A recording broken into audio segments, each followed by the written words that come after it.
Hello dear subscribers.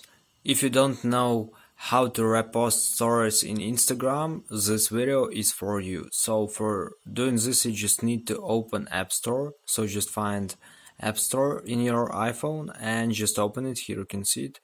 After you open, you will see Repost Stories app. So just open it and here you click on Get button. And now just wait some time until it will propose you to purchase this app.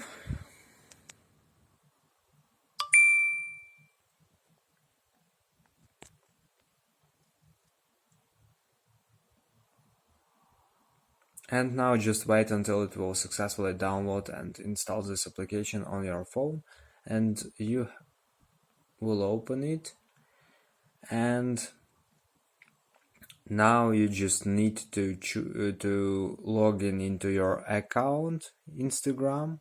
Here you can see login with Instagram, so you can also use your Instagram app for login into this app. And after you choose it, you will see all different stories from different users. You can also choose some one of them and repost to your profile, and with no watermark, and it will successfully repost stories. So this is how it works. So thanks for watching, have a nice day, subscribe to my channel, click like, and goodbye.